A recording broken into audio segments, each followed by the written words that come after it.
Welcome. My name's Oliver Myers, and this is Life Mastery. And today we're talking about relationships. More importantly, we're going back over the week's understanding of everything that has to do with relationships, right? What do we talk about? The three types of relationships, right? What are they?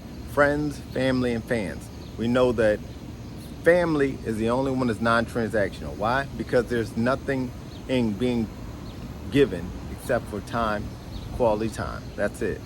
No energy, no effort, just being yourself, right? The other two, the transaction. Friends is mentorship. You pay for that mentorship. Fans, they pay for your value. Simple as that.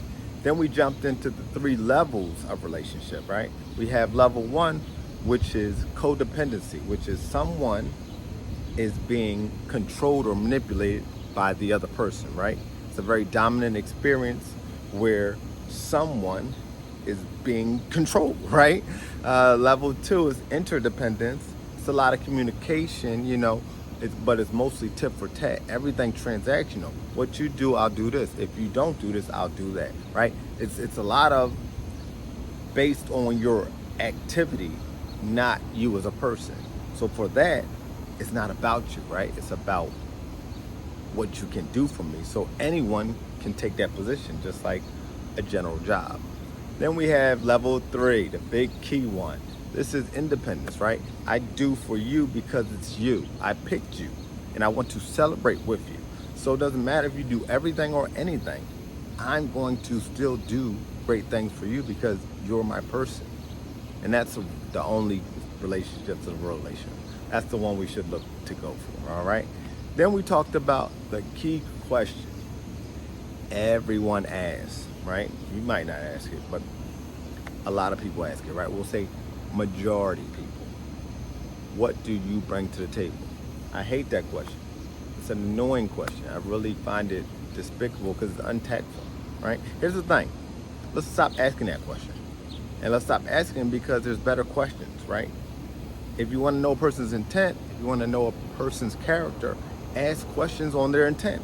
Ask questions on their character. What do I mean by that? Tell me about yourself.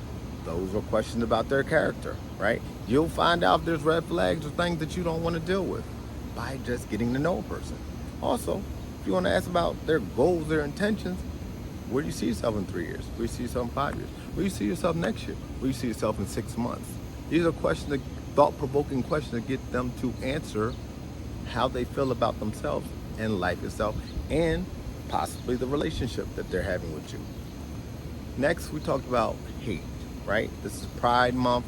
There's a lot of negativity towards people of different race, creed, color, gender, sexual orientation, religion.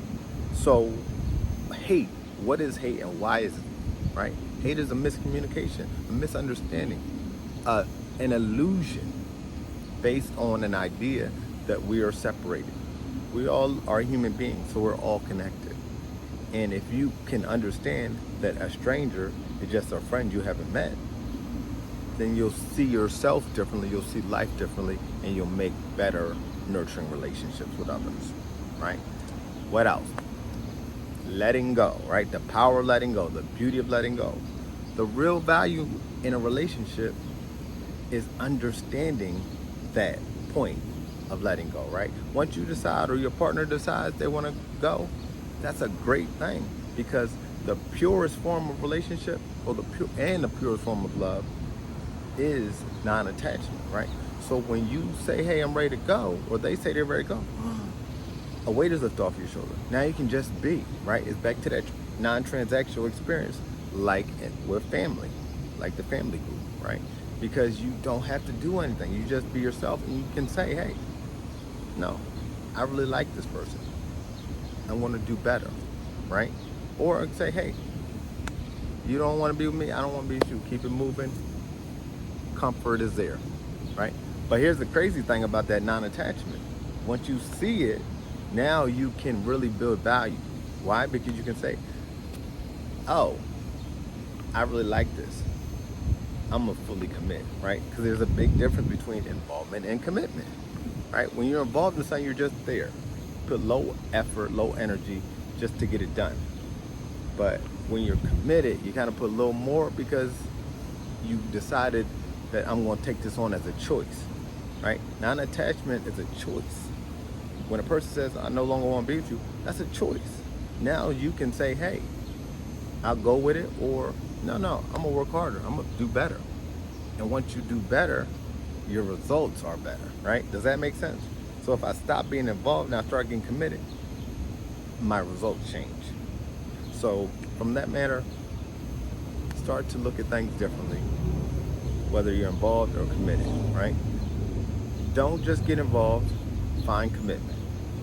And lastly, unhappiness, right? Unhappiness is just another illusion of separation. Like a person that doesn't see love thinks love is not there. So that's unhappiness, right? Once we know that love is there and we know love is from within, you can never be unhappy. You can only be neutral or positive, right? You can't go negative because here's the thing. You are who you are. The core of you is you. And you move forward and expand.